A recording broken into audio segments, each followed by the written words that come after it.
তারকেশ্বরে বালিগুড়ি আলু ব্যবসায়ী কল্যাণ সমিতির উদ্যোগে বার্ষিক সম্মেলন অনুষ্ঠিত হলো। এই দিন এই বার্ষিক সম্মেলন থেকে সরাসরি হিমঘর মালিকদের বিরুদ্ধে তোপ দাগলেন ব্যবসায়ীরা। তারকেশ্বরে বালিগুড়ি কল্যাণ সমিতির উদ্যোগে বার্ষিক সম্মেলন অনুষ্ঠিত হয়ে গেল। এবছর সম্মেলন 31 বর্ষে পদার্পণ করল। উপস্থিত ছিলেন সমিতির সভাপতি কালীপদ সাহা, সহসভাপতি জয়দেব ঘোষ, সম্পাদক মিলন কুমার দত্ত, যুব নেতা সারাপদ সরকার সহ অন্যান্যরা। জানা গেছে এই দিন বিভিন্ন ব্যবসায়িক আলোচনার পাশাপাশি ভবিষ্যতে আলু ব্যবসা নিয়ে আলোচনা হয়। কিন্তু এই আলোচনা করতে করতে বেরিয়ে আসে কেঁচো খুঁড়তে কেউটে। এই সম্মেলন থেকে স্টোর মালিকদের তীব্রভাবে তোপ দাগা হয়। স্টোর মালিকদের কারচুপির কথা প্রকাশ্যে উঠে আসে। অভিযোগ ওঠে 63 টাকা বস্তা পিছু ভাড়া লেখা থাকলেও বস্তা পিছু চাষিদের কাছ থেকে 77 টাকা করে নেয় স্টোর কর্তৃপক্ষ। স্বাভাবিকভাবেই রাজ্য সরকারকে কর ফাঁকি দিয়ে চলছে স্টোর মালিকদের ব্যবসা। সমিতির সম্পাদক মিলন কুমার দত্ত বলেন, এইভাবে যদি চাষিদের টাকায় হিমঘর কর্তৃপক্ষ ব্যবসা করতে থাকে তাহলে বড়সড় আন্দোলনে নামবেন তারা।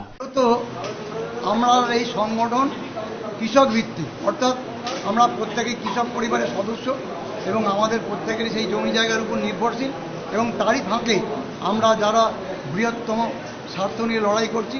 আমরা বেকার, যেহেতু এখানে আমার কমিটিতে বা যারা এমনি আছেন তারা মিনিমাম কোয়ালিফিকেশান গ্র্যাজুয়েট, কিন্তু আমাদের চাকরি নেই। আমরা বেকারত্ব ঘোচাবার জন্য আমরা এখানে একটা সংগঠন তৈরি করেছি, তা বালিগুড়ি আলু ব্যবসায়ী কল্যাণ সমিতি।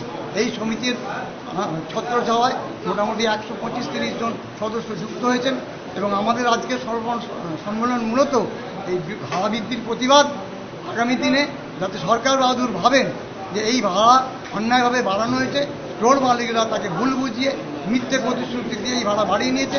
অতএব এই ভাড়া কোনো মতেই যাতে সরকার কমান বা ভাবেন চাষির কথা, কারণ চাষি যদি আগামী দিনে ব্যথা পায়, দুঃখ পায়, বিষ খায়, এই দায়িত্ব কে নেবে? ব্যবসা সমিতি তো নেবে না। অতএব সেই ব্যাপারে যেন সরকার বাহাদুর চিন্তাভাবনা করেন, আমাদের সমিতির মাধ্যমে সরকার বাহাদুরের কাছে পৌঁছবে, সরকার বাহাদুর তার প্রতিনিধি পাঠান। আমাদের বক্তব্য আমরা বলবো, সরকার বাহাদুর শুনবেন, তাতেই আমাদের শান্তি। তারকেশ্বর থেকে অমিত চৌধুরীর রিপোর্ট, নিউজ আজ বাংলা।